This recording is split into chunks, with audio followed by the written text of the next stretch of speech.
الصلاة والسلام عليك يا رسول الله الصلاة والسلام عليك يا حبيب الله الصلاة والسلام عليك يا شفيع المذنبين الصلاة والسلام عليك يا رحمة للعالمين الحمد لله رب العالمين والعاقبة للمتقين الصلاة والسلام على من كان نبيا وآدم بين الماء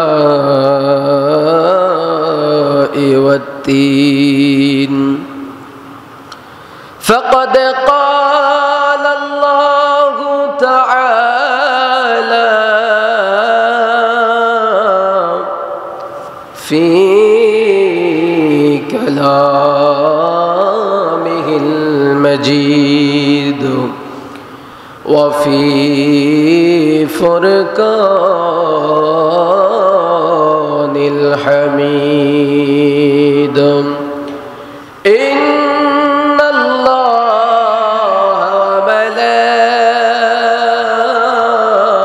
وملائكته يصلون على النبي يا أيها الذين آمنوا صلوا عليه وسلموا تسليما اللهم صل على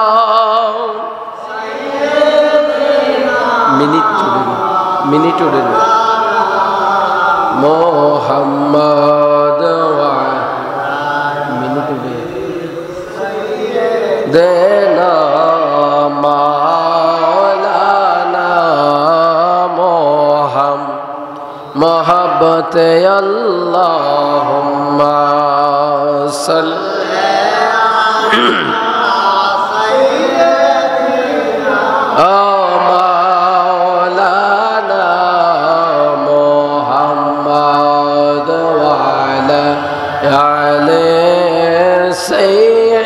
سيدنا مولانا এই দুনিয়া পড়ে থাকবি আমরা একদিন থাকব না সবাই আমাদের ভুলে নবী গো আপনি বললেন না আল্লাহুম্মা সাল্লি আলা সাইয়্যিদিনা মাওলানা মুহাম্মদ ওয়া আলা আলি সাইয়্যিদিনা মাওলানা একদিন তোমারি নাম মসজিদে হবে এলান তৈরি থেকো তৈরি রেখো কবরের মাল সামান একদিন তোমারি নাম মসজিদ হবে এলান আল্লাহুম্মা সাল্লি আলা সাইয়্যিদিনা মাওলানা মুহাম্মদ ওয়া আলা আলি সাইয়্যিদিনা মাওলানা মুহাম্মদ ও মদিনা মাটিরে তুই যে বড় খাঁটি রে বলেন মদিনার মাটি রে তুই যে বড় খাঁটি রে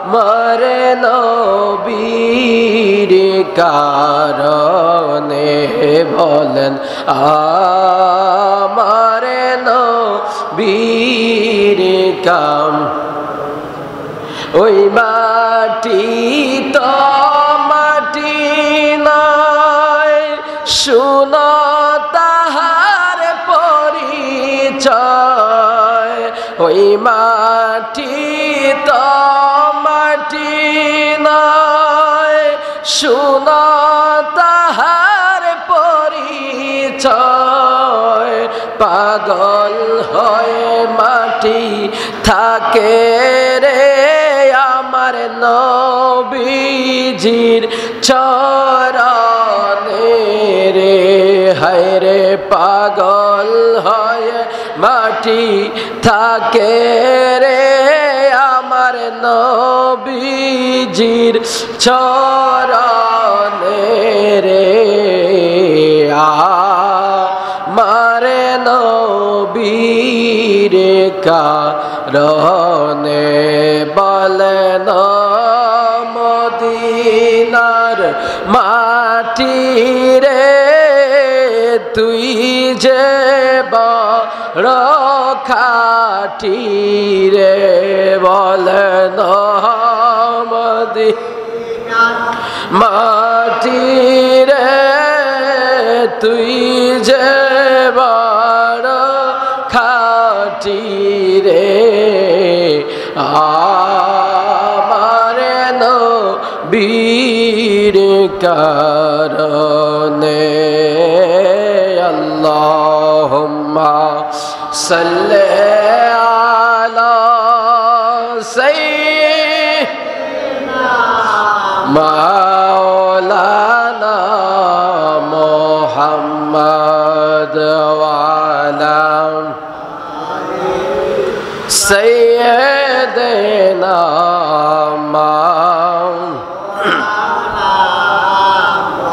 মদিনা যাইতে পারলাম না মদিনা দেখতে পারলাম না মদিনা যাইতে পারলাম না মদিনা দেখতে পারলাম না আমি অসহায় তাই এত দূরে রই আমি অসহায় তাই এত দূরে রই শুধু সালাম জানাই মদিনা যাইতে পারলাম না মদিনা দেখতে পারলাম না মদিনা নাম কত সুন্দর মদিনা কেড়েছে অন্তর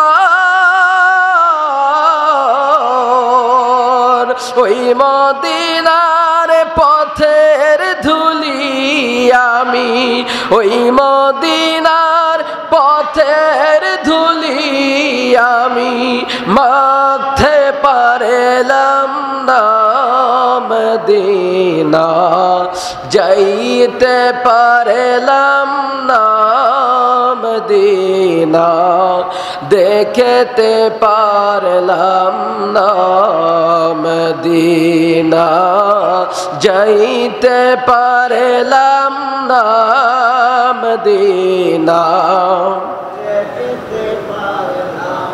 আমি অসহায় তাই এত দূরে রই আমি অসহায় তাই এত দূরে রই শুধু সালাম জানাই মদিনা যাইতে পারলাম না মদিনা দেখতে পারলাম না।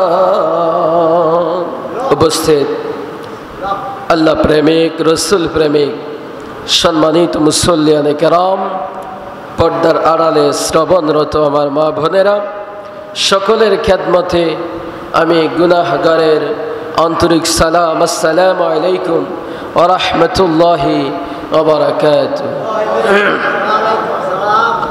শুকরিয়া আদায় করি মহান রবের, যিনি আমাদের সৃষ্টিকর্তা, যিনি আমাদের পালনকর্তা, যিনি আমাদের রিজিক দাতা, যিনি হায়াতের মালিক, যিনি আমাদের মৌতের মালিক, যিনি আমাদের জিন্দিগির সমস্ত কিছুর মালিক। ওই মাবুদের শুকরিয়া তান সকলে উচ্চ আওয়াজে একবার পড়ি আলহামদুলিল্লাহ। লাখো কোটি দুরুদ ও সালাম ওই নবীজির নূরানি কদম মোবারকে, যেই নবীর উসিলায় আমরা উম্মত শ্রেষ্ঠ হয়েছি, যেই নবীর উসিলায় ইয়াসরিফ নামক জায়গা, ইয়াসরিফ নামক শহর সোনার মদিনায় রূপান্তরিত হয়ে গেছে, যেই নবীর আগমনে, যেই নবীর কদম মোবারকের ছোঁয়াতে তামাম পৃথিবী আলোকিত হয়ে গেছে, যেই নবীর উসিলায় আমার আল্লাহ তামাম জাহান সৃষ্টি করেছে, ওই নূরের নবীর নূরানি কদম মোবারকে লাখো কোটি দুরুদ ও সালাম আল্লাহ পাক রব্বুল আলামিন যেন কবুল করেন। আমরা সকলে আওয়াজ তুলে উচ্চ আওয়াজে পড়ি আল্লাহুম্মা আমিন। আজকের খুতবার আলোচনা হচ্ছে মদিনা শরীফের ফজিলত ও নবী করিম সাল্লাল্লাহু আলাইহি ওয়াসাল্লামের রওজা মোবারক জিয়ারতের গুরুত্ব। আল্লাহ যেন আমাদেরকে আলোচনা বুঝে শুনে আমল করার তৌফিক দান করেন, সকলে বলি আমিন। আমার আল্লাহ কোরআনুল কারীমে আমার প্যারা নবী সম্পর্কে ইরশাদ করেন সূরা হুজরাতের 2 নম্বর আয়াতে। আমার আল্লাহ বলেন বিসমিল্লাহির রাহমানির রাহিম। আল্লাহু আকবার কইতেন না? আপনারা কি আসেননি না নাই? কেউ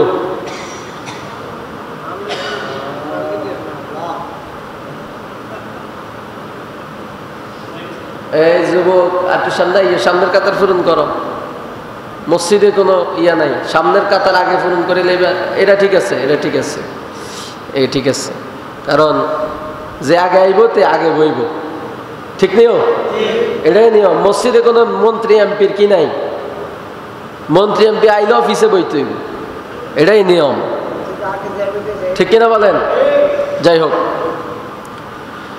বিসমিল্লাহির রাহমানির রাহিম। ঠিক আছে। ইয়া আইয়ুহাল্লাযীনা আমানু লা তারফাউ আসওয়াতাকুম أصواتكم فوق صوت النبي ولا تجهروا له بالقول كجهر بعضكم لبعض أن تحبط أعمالكم وأنتم لا تشعرون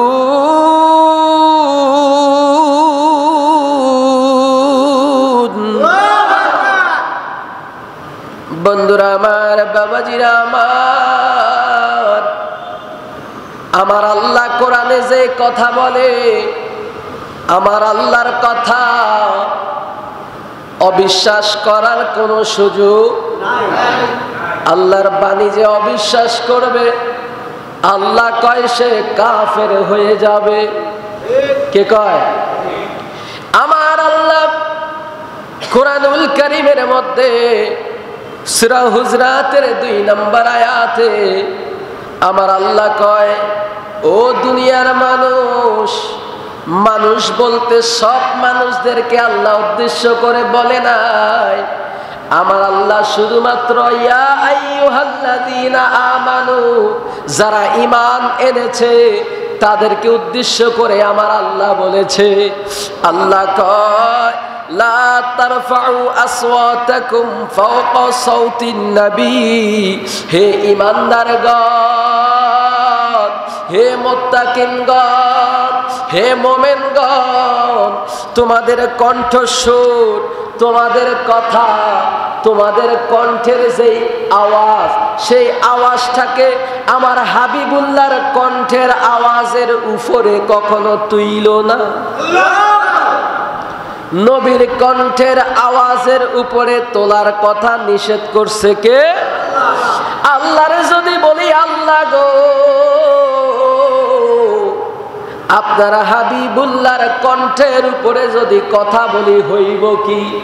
আমার আল্লাহ ডাক দিয়া কয়, আমার মুমিন মুসলমানেরা রে, আমার হাবিবুল্লাহর কণ্ঠের উপরে যদি তোমরা কথা তুইলা কথা বলো, তাহলে তোমাদের আমলগুলা, তোমাদের নেকিগুলা কোন সময় নষ্ট হয়ে যাইব তোমরা টের পাইবা না। অতএব আমার প্যারা নবীর কণ্ঠের উপরে কণ্ঠ তোলা যাবে না। এবার আসেন, আমার নবী যদি কোনো হাদিস শরীফ নবীর মাধ্যমে আল্লাহ আমাদেরকে জানিয়ে দিলেন, সেটা হলো হাদিস। সাহাবায়ে কেরাম আমাদেরকে জানিয়ে দিলেন কিতাবের মাধ্যমে, সেটা হাদিস।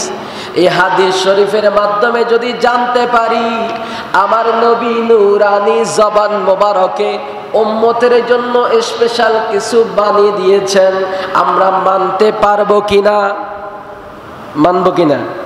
উম্মতের জন্য যে বাণী নবী দিয়েছেন সেটা মানা লাগবে কিনা? উম্মতে মুহাম্মাদের জন্য মানা ফরজ, ঠিক কিনা বলেন? আল্লাহ রাসূল কি বলেন?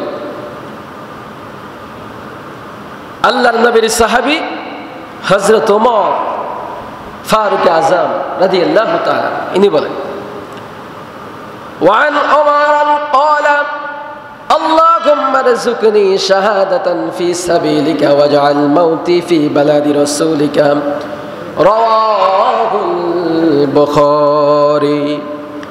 হযরত ওমর ফারুক আযম রাদিয়াল্লাহু তাআলা আনহু আল্লাহর কাছে দোয়া করে, আল্লাহ গো, ও আল্লাহ, আমি ওমর একদিন এই পৃথিবীর মায়া ত্যাগ করে চলে যাইতে হবে গো আল্লাহ।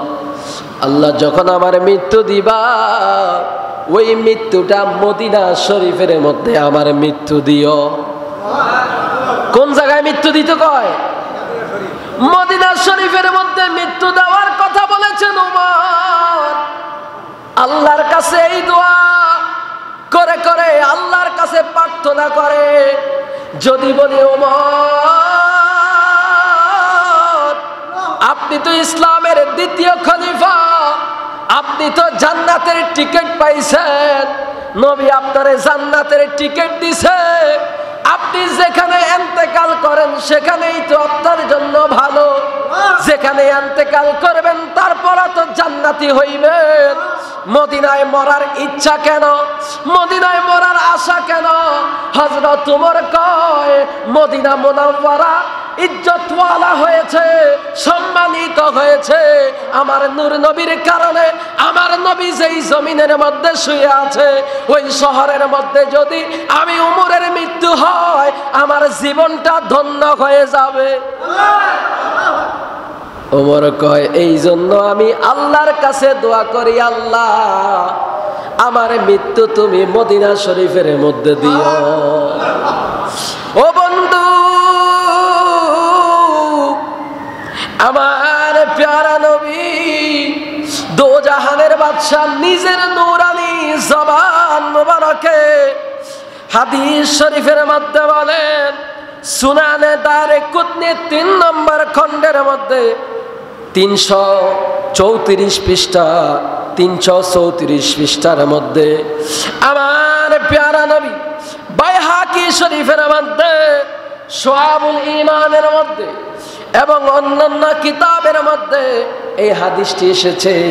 আমার প্যারা নবী বলেন, ওয়ান ইবনি قال قال رسول الله صلى الله عليه وسلم من زار قبري وجبت له شفاعتي। ও পৃথিবীর ইমানদারেরা রে, তোমরা যদি আমি নবীর রওজা মোবারক জিয়ারত করো, আমি নবীর রওজা মোবারক জিয়ারত যদি তোমরা করতে পারো, আমি নবীর রওজা মোবারক জিয়ারত করে তোমরা কি পাইবা? তোমরা হাসরের ময়দানে নিশ্চয়তা হিসাবে আমি নবী বলে দিলাম, যেই ব্যক্তি আমি নবীর রওজা একবার জিয়ারত করবে তাকে হাসরের ময়দানে আমি নবী শাফায়াত করে জান্নাতে নিয়ে যাব। সালাতুন ইয়া রাসূলুল্লাহ, গানগুলা কমাই দেন। হাবিবাল্লাহ আলাইকুম সালাতুন ইয়া রাসূলুল্লাহ, সালামুন ইয়া হাবিবাল্লাহ, খোদায়ে খুদ খরিদায়ে মোহাম্মদ, খোদা মিলতা বাবাজারে মোহাম্মদ সালাম জোরে আলাইকুম সালাম। আপনাকে আওয়াজ আজকে একটু কম কম লাগে, ঠান্ডার কারণে বুঝতেছি না, একটু শরীরে আরাম চলে আসছে নাকি না কাজের চাপ? হ্যাঁ, জবানের মালিক কে? জবান দিয়া যদি সুবহানাল্লাহ না কইতে পারেন, জবান দিয়া যদি আলহামদুলিল্লাহ না কইতে পারেন, তাহলে এই জবান রাখার চাইতে না রাখাই ভালো, ঠিক কিনা বলেন? এখন হাদিস শরীফের মধ্যে পাইলাম নবী কয় যে এই ব্যক্তি আমি নবীর রওজা জিয়ারত করবে তারে আমি শাফায়াত করব। আর বড় বড় মোল্লা মৌলবী ফতুয়া দেয় মক্কায় গেলে হবে, মদিনায় যাওয়া লাগবে না। নাউজুবিল্লাহ কয় না, আরে কোন দিকে যাইতাম আপনি করে লইয়া? মৌলবী কয় মক্কায় গিয়ে হজ করলে হবে, মদিনায় যাওয়া লাগবে না। আর নবীর সাহাবীরা দোয়া করে, আল্লাহ মৃত্যু যদি দাও মদিনা শরীফের মধ্যে মৃত্যু দিও। আরে মদিনা মদিনা, এই মদিনা তো সকলের জন্য, এই মদিনা সকলের জন্য ঠিকানা না, এই মদিনা হলো ইমানদারের জন্য ঠিকানা। এই জন্য আশিকে রাসূল গজলের মধ্যে বলে, মদিনা মদিনা আশিক মুমিনের ঠিকানা। বলেন মদিনা মদিনা, ওরে দিদারে চেয়ে কান্দ সবাই, দিদারে চেয়ে কান্দ সবাই, হও না নবীর দিওয়ানা। মদিনা আশিক মুমিনের ঠিকানা, বলো না মদিনা মদিনা। ওরে নবীর শ্রেষ্ঠ সাহাবী হযরত আবু বকর সিদ্দিকী ভালোবেসে শুইল পাশে, ভালোবেসে দেশে শুইল পাশে যাইয়া দেখো মদিনায় মদিনা মদিনা আশিক মুমিনের ঠিকানা বলো না মদিনা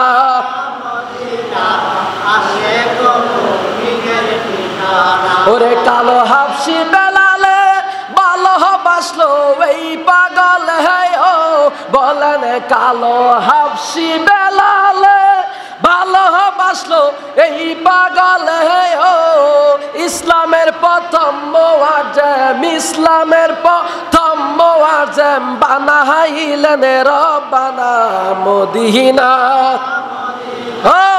আশিক মুমিনের ঠিকানা বলো না মদিনা মদিনা আশিক মুমিনের ঠিকানা এবার বুঝে থাকলে বলেন মদিনা কার ঠিকানা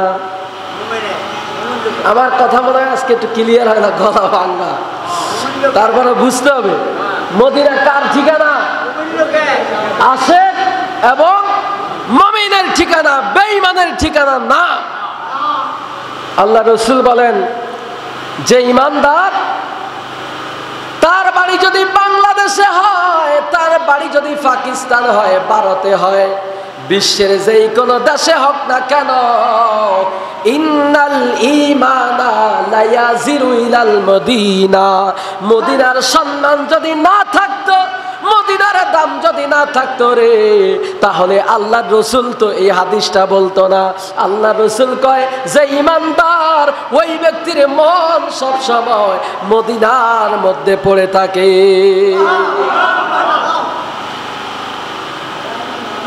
তাহলে ঈমানদারের মন কোথায় পড়ে থাকে মদিনায় আল্লাহর নবী দো জাহানের বাদশা ওনার সাহাবী ইবনে উমর রাদিয়াল্লাহু তাআলা আনহু মারফু সনদে বর্ণনা করেছেন উনি বলেন ওয়ান ইবনে উমর মারফুআন মান হাজ্জা ফাযারা কবরি বাউদা মাউতি কানা কামান যারানি ফি হায়াতি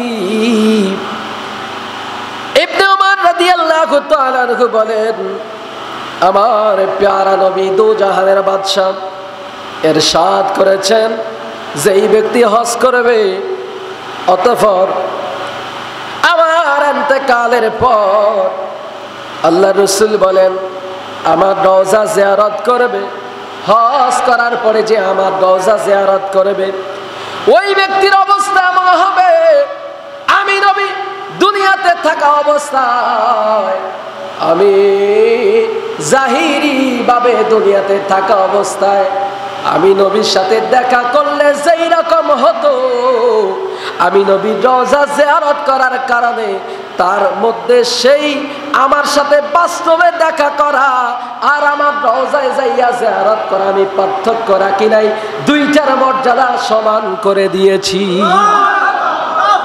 দুইটার মর্যাদা কি এখন এই হাদিসগুলো কি আমি বানাইতেছি আমি বানানোর ক্ষমতা নাই হাদিসটা কোথায় আসছে মিশকাত শরীফ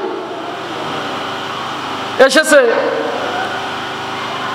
মুজামুল কবির দুইটি কিতাব এখানে উল্লেখ করেছে আরো অনেক কিতাবে আছে এখানে দুইটা কিতাব যেমন আরো কিতাব রয়েছে সুনানে দারে কুতনির মধ্যে এসেছে ইমাম বাইহাকির সুনানে কুবরার মধ্যে এসেছে হ্যাঁ এইভাবে আরো হাদিস শরীফের মধ্যে এসেছে তো হাদিসটা হলো প্রসিদ্ধ হাদিস আল্লাহ রাসূল বলেছেন তোমরা হজ করার পরে আমি নবীর রওজা মোবারক জিয়ারত করো আমরা কি বুঝি না যে ইয়াসরিফ নামক কঠিন একটা জায়গা নিকৃষ্ট একটা জায়গা খারাপ একটি জায়গা এই জায়গার নাম ছিল ইয়াসরিফ আমার নবীজির কদম মোবারক পড়ার সঙ্গে সঙ্গে আল্লাহ ঘোষণা দিয়েছেন এখন থেকে হয়ে গেল গোল্ড মদিনা সোনার মদিনা যেরকম সুবহানাল্লাহ সোনার মদিনা আল্লাহ নাম করে দিয়েছেন এবার আসেন মদিনা আর মক্কা এর মধ্যে পার্থক্য কি মক্কাও দামি মদিনাও দামি কিন্তু আল্লাহ রাসূল আজকের হাদিস শরীফের মধ্যে বলেন যে আমি রাসূলের যে হুজরা হুজরা এবং মসজিদের নববীর মিম্বারের মাঝখানে যেই জায়গাটা রয়েছে ওই জায়গাটা হলো রওজাতুম মিন রিয়াজিল জান্নাহ। ওটা জান্নাতের একটি বাগান, জান্নাতের একটি টুকরা। আল্লাহ রাসূল আজকের হাদিস শরীফের মধ্যে বলেছেন ওই জায়গাটা হচ্ছে জান্নাতের একটা টুকরা। সুবুকি রাহমাতুল্লাহ আলাইহি একটি কিতাবের মধ্যে উল্লেখ করেছেন আন্না রাওজাতুন নবী সাল্লাল্লাহু আলাইহি ওয়াসাল্লাম খায়রুম মিনাল কাবাতিল মুশাররাফা ওয়া আফদালু আরশিল মুআল্লা। সুবহানাল্লাহ। যারা আরবি বুঝেন তারা তো বুঝলেন। আল্লাহ রাসূল কয় খায়রুম মিনাল কাবাতিল মুশাররাফা। আপনাদেরকে যদি আমি প্রশ্ন করি আল্লাহ কি খানে কাবা আগে বানাইছে না নবীরে আগে বানাইছে? বলেন না। এটাতে তো কারো দ্বিমত নাই যে আল্লাহ সবার আগে কারে বানাইছে? আমাকে নবীরে বানাইছে, ঠিক কিনা বলেন? খানে কাবা নবীর পরে, ঠিক কিনা? আল্লাহ মাতুকুদ্দিন সুবুকি বলেন আন্না রাওজাতুন নবী, নবীজির রওজা খায়রুম মিনাল কাবাতিল মুশাররাফা। খানে কাবার চাইতে নবীজি যেই রওজায় শুয়ে আছে ওই রওজার দাম আল্লাহর কাছে অনেক বেশি। কার কাছে? আল্লাহর কাছে অনেক বেশি। শুধু তাই না, উনি বলেন ওয়া আফদালু আরশিল মুআল্লা। আল্লাহ পাকের আরশ আজিমের চাইতেও দামি ঘোষণা দিয়েছেন আল্লাহ। সুবহানাল্লাহ। এবার বলবেন হুজুর বুঝে আসে না। বুঝে আসতে হলে পড়াশোনা করতে হবে। পরীক্ষার হলে যায় যদি রাতে পড়েন নাই, সারা মাস পড়েন নাই, পরীক্ষার হলে যায় দেখেন যদি কিরা আমি পড়লাম একটা আসলো যে আরেকটা, এখন কি লিখতাম আমি এখন জানি না কি লিখবো, ঠিক কিনা বলেন? পরীক্ষার খাতায় লেখার জন্য আপনার সঠিক আপনি যা পড়ে গেছেন সেটা আপনার কমন হয় নাই, আসে নাই। এখন আপনার তো ফেল করা ছাড়া কোনো গতি নাই। এই জন্য জানতে হলে পড়াশোনা করতে হবে। কারণ হচ্ছে আল্লাহর নবী দুজাহানের বাদশাকে যদি আল্লাহ না বানাইতো আল্লাহ তামাম পৃথিবীর মধ্যে এই খানে কাবাও সৃষ্টি করতো না। সবকিছু তো নবীর উসিলায়, ঠিক কিনা বলেন? সবকিছু কার উসিলায়? নবীজির উসিলায়। মক্কা মদিনা দুইজনের পার্থক্য করতে গিয়ে মক্কা মদিনা তর্ক লাগছে। আমি বুঝানোর সাথে আপনাদেরকে বলতেছি। মক্কা কয় এ মদিনা আমার দাম বেশি। মদিনা কয় কেন তোমার দাম বেশি? আমার মধ্যে আল্লাহর খানে কাবা আছে। আর কি আছে? আমার মধ্যে সাফা মারওয়া পাহাড় আছে। আর কি আছে? আমার মধ্যে জমজম আছে। আর কি আছে? আমার মধ্যে মাকাম ইব্রাহিম আছে। আর কি আছে? আমার মধ্যে অনেক নিদর্শনীয় জায়গা রয়েছে। মদিনা রে তোমার মধ্যে কি আছে যে তোমার দাম বেশি? মদিনা ডাক দিয়া কয় মক্কা রে তোমার মধ্যে সাফা মারওয়া পাহাড় আছে, তোমার মধ্যে খানে কাবা আছে, তোমার মধ্যে মাকামে মাহমুদ আছে, তোমার মধ্যে মাকাম ইব্রাহিম আছে, তোমার মধ্যে জমজম আছে, তোমার মধ্যে যা কিছু আছে সবকিছু হইল বরযাত্রী। বর ছাড়া তো বরযাত্রীর কোনো দাম নাই। আমি মদিনার মধ্যে জিনিস হয়ে আছে রে, এই নবী যদি না হইতো আমার আল্লাহ লাউলা কালামা খলাকতুল আফলাক, আমার আল্লাহ তামাম পৃথিবীর কোনো কিছুই বানাইতো না। তো মদিনার দাম তো এই জন্য বেশি, ঠিক কিনা? আজকে মদিনার ফজিলত সম্পর্কে আলোচনা। তা আলোচনা টপিকের বাইরে যাওয়ার কোনো সুযোগ নাই।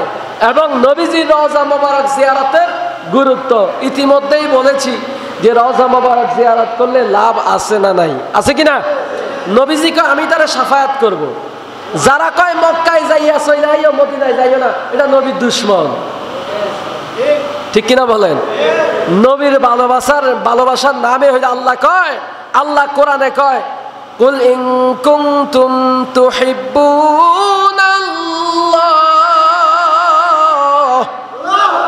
ফাত্তাবিউনি ইউহিব্বুকুমুল্লাহ।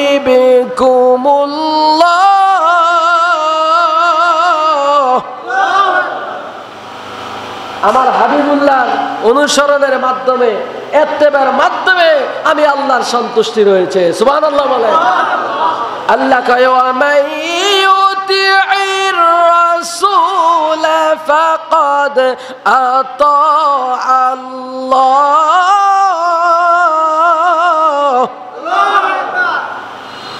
আল্লাহ ইত্তেবা করার কথা বলেছেন। ইত্তেবা করব আপনার কেমনে করব? আল্লাহকে আমার রাসূলের ইত্তেবা করো, আমি আল্লাহর ইত্তেবা অনুসরণ হয়ে যাবে। সুবহানাল্লাহ বলেন। অনুসরণ জিনিসটা বুঝেন? অনুসরণ হচ্ছে একজন ব্যক্তিকে দেখে আরেকজন ব্যক্তি অনুসরণ করে, যে এই ব্যক্তি কিভাবে পাঞ্জাবি গায়ে দিল, কিভাবে জুব্বা গায়ে দিল, কিভাবে টুপি মাথায় দিল, কিভাবে নামাজ পড়লো, এই দেখে দেখে অনুসরণ করা, এটাকে বলা হয় ইত্তেবা। বুঝতে পারছেন? তো আল্লাহ কয় আমার অনুসরণ করো। আপনাদের কাছে প্রশ্ন, আল্লাহরে কি দেখা যায়? আল্লাহরে দেখছি আমরা? তা আল্লাহর অনুসরণটা কেমনে করতাম? এই জন্য আল্লাহ বলে দিছে যে আমার অনুসরণ কেমনে করবা, এটা বোঝানোর জন্য কোরআনুল কারীমের মধ্যে আমি আল্লাহ আয়াত নাজিল করে বলে দিলাম যে আমার হাবিবুল্লাহর অনুসরণ করলে আমার অনুসরণ হবে। কারণ আমার হাবিবুল্লাহ যা করবে আমি আল্লাহর সিদ্ধান্ত অনুযায়ী করে। আল্লাহর সিদ্ধান্তের বাইরে নবী কোনো কাজ করে না। আমি একটা মাহফিলে গেলাম, এটা হলো মানে আপনার এই কথাটা হচ্ছে ইমানি এবং প্রেমের কথা আমি বলতেছি। তো মাহফিলে যাওয়ার পরে মাহফিলের শিরোনাম হলো ঈদে মিলাদুন নবী। কি মিলাদুন নবী? ঈদে মিলাদুন নবীর শিরোনামে মাহফিল। সেই মাহফিলটা এখনো ইউটিউবে আছে আমার চ্যানেলে। সেখানে একজন কওমি মাদ্রাসার মুহতামিম সাহেব, ইনি বক্তা, প্রধান বক্তা, আমি দ্বিতীয় বক্তা। তা আমি ওনার আগে বক্তব্য দিচ্ছি, আমার বক্তব্য শেষের দিকে উনি স্টেজে আসলেন। তো আসার পরে এখন উনি কওমি আকীদার, সবাই কিন্তু মুসলমান, সবাই আমরা আহলে সুন্নাত ওয়াল জামাত, কিন্তু কিছু কিছু জায়গায় মতের মধ্যে হালকা কিছু পার্থক্য আছে, ঠিক কিনা? এখন এই প্রধান বক্তার আগে আমি ওয়াজ করছি, আমার আগে যে ওয়াজ করছে সে হলো তৃতীয় বক্তা, কি ফারুকি জানি নাম ওনার, কুষ্টিয়া বাড়ি না, এ তো হ্যাঁ হ্যাঁ ওই যে ওদের এলাকার এ ফারুকি আইয়া ওয়াজ করতেছে। কি করে? বিশ্বনবী জনাবে মুহাম্মদুর রাসূলুল্লাহ, এইভাবে খুব সুন্দর কণ্ঠ আর কথা কথায় বিশ্বনবী মুহাম্মদুর রাসূলুল্লাহ। এবার আপনাদের কাছে আগে প্রশ্ন করি, নবী কি শুধু বিশ্বের জন্য নবী, নাকি তামাম মাখলুকাতের জন্য আমার নবী নবী? তা আমি বিশ্ব বলতে এখানে সীমাবদ্ধতা করে দিলাম। বিশ্ব কতটুকু? একটা বিশ্ব, এই সম্পর্কে তো আমাদের ধারণা নাই। তখন আমার কাছে কথাটা শুনে একটু খারাপ লাগছে যে উনি বিশ্বনবী না বলে হয়তো অন্যভাবে বলতে পারতো যে রাহমাতাল লিল আলামিন। এটা তো আল্লাহ কোরআনে আয়াত নাযিল করছে, ওয়া মা আরসালনাকা ইল্লা রাহমাতাল লিল আলামিন। বিশ্বনবী না বলে দো জাহানের বাদশা বলতে পারতো, হ্যাঁ, দোনো জাহানের নবী বলতে পারতো, আরো অনেকভাবে বলা যাইতো।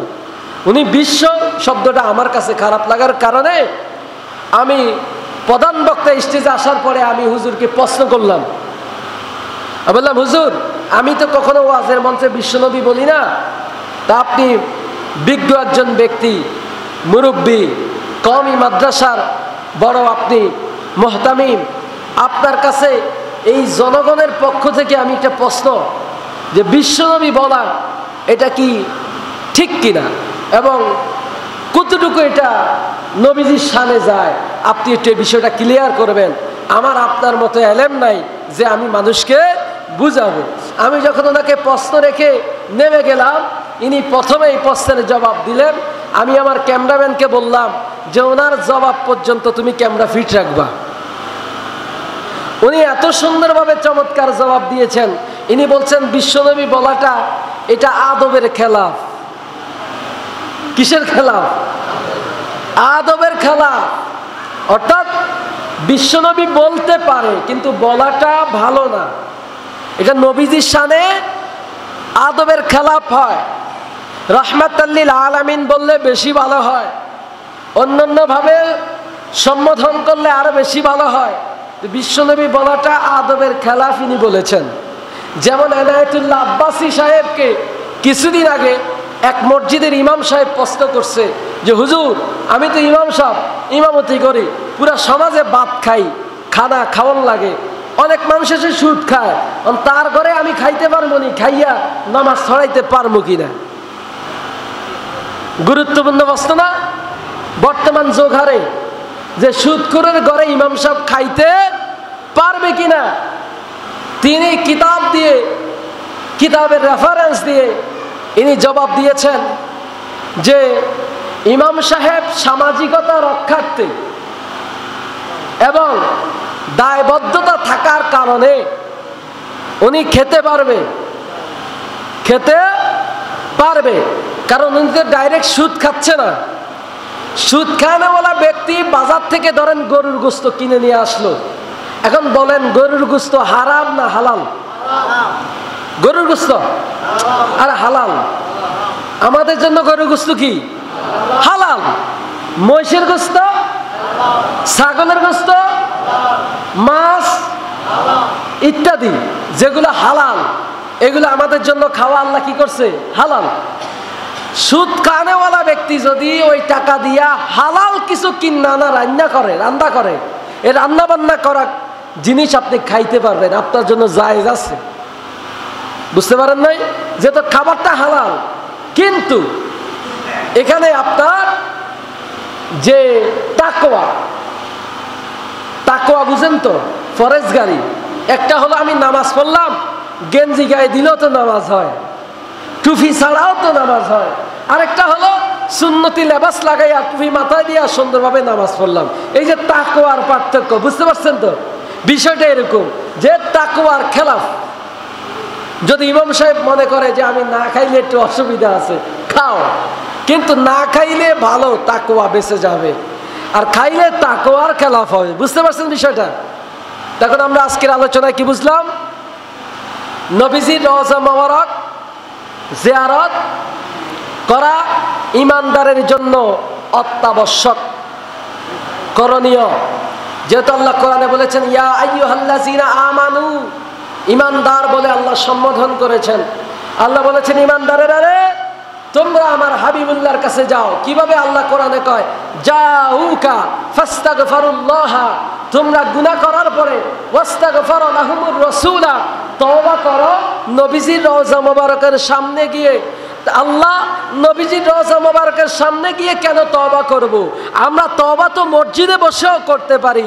আল্লাহ কয় না, মসজিদে বসে করতে পারো ঠিক আছে, কিন্তু আমার বন্ধু তো আমার কাছে, আমার অনেক প্রিয় দোস্ত হাবিবুল্লাহ, আমার বন্ধুর কাছে যাইয়া যদি বন্ধু রুসিলা করে তওবা চাও, আমি আল্লাহ বললাম জাউকা ফাস্তাগফিরুল্লাহ ওয়াস্তাগফার লাহুমুর রাসূলা লাওয়াজাদুল্লাহ তাওয়াবার রহিমা। কান সুবহানাল্লাহ। আমার হাবিব যদি আমার একটু ইশারা দিয়া কয় আল্লাহ আমার এই উম্মতটারে মাফ কইরা দাও, বলা দেরি, মাফ করতে দেরি নাই। বলা দেরি, মাফ করতে দেরি নাই।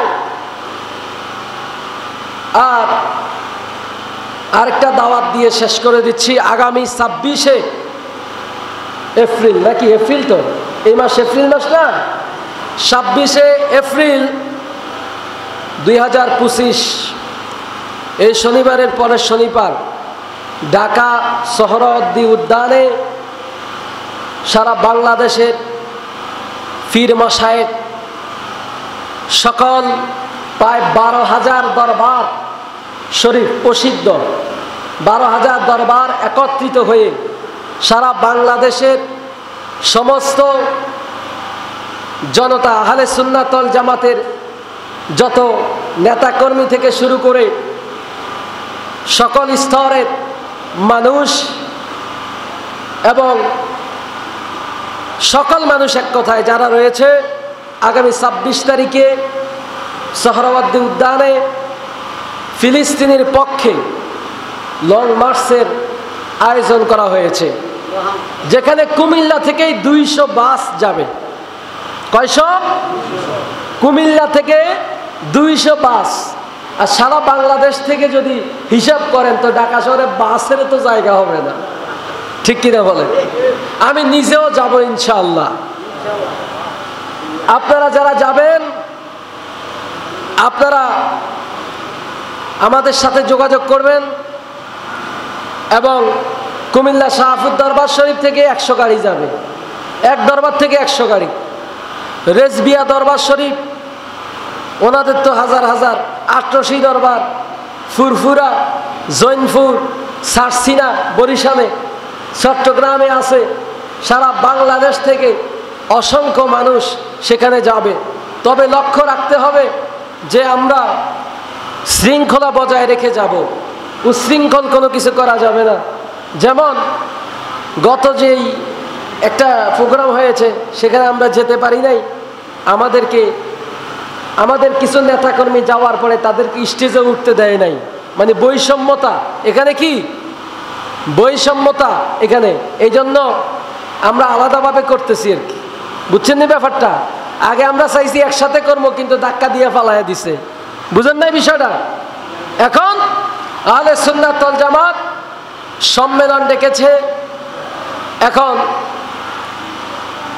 এর আগের সম্মেলনে দেখেছি সৌদির বাদশার ছবির মধ্যে জুতা ফিটা করা হয়েছে। আন্তর্জাতিক মিডিয়াতে যাওয়ার পরে বাঙালি অনেক মানুষ বিপদে আছে এখন সৌদি আরবে। এই সমস্ত উচ্ছৃঙ্খল কাজ করা যাবে না। আমরা প্রতিবাদ জানাবো, মুসলমানের পক্ষে দাঁড়াবো, ঠিক কিনা বলেন? আপনারা যারা যাবেন ইমানি চেতনায় যাইয়া, আবার সোহরাওয়ার্দী উদ্যানের আশেপাশে যে আম গাছ আছে আম গাছের আম পাইলেন না, এটা আরেকজনের হক হইতে পারে, ঠিক কিনা বলেন? মিডিয়াতে দেখি যে তারা আম গাছে উঠতে আম পাড়ে আর নিয়ে যায়, তা আমি এই সম্মেলনে যাই আমার লাভ হয়েছে কি, ঠিক কিনা বলেন? সি সি সি সি সারা বছর পহেলা বৈশাখ উদযাপন যারা পাঞ্জাবি গায়ে দিয়া টুপি মাথায় দিয়া পয়লা বৈশাখ করব, তারা জাহান্নামী বলে ঘোষণা দিয়েছে বড় বড় হুজুররা। এখন পয়লা বৈশাখে ওনারা পাঞ্জাবি গায়ে দিয়া মিছিল করতেছে, ঠিক কিনা বলেন?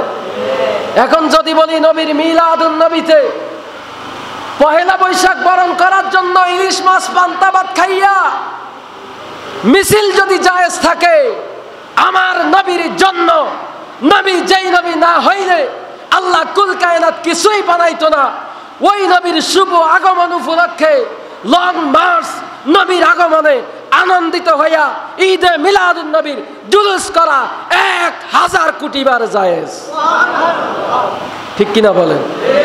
অন বেদাত করার কোনো সুযোগ আছে? এখন যদি এই ফতোয়া দেয় যে আপনার পয়লা বৈশাখে মিছিল করা যাইতো না, তোমাকে যে আব্বা আছে ঠ্যাং ভাঙ্গা লাইব, আব্বার ডরে অন পয়লা বৈশাখে পাঞ্জাবি গায়ে দিয়া টুপি মাথায় দিয়া ক্ষতি করতেছে ইসলামের, ঠিক কিনা বলেন? নবীর মিলাদুন নবী আসলে কয় বেদাত, শিরিক, বেদাত বেদাত। আরে বেদাত কারে বলে, শিরিক কারে বলে? পড়াশোনা করো, তারপরে না জানতে পারবা, ঠিক কিনা বলেন? আল্লাহ আমাদেরকে বুঝার তৌফিক দেখ, আমিন বলেন। ওয়া আখির দাওয়ানা আনিল হামদুলিল্লাহি রাব্বিল আলামিন। যারা পড়ে আসছেন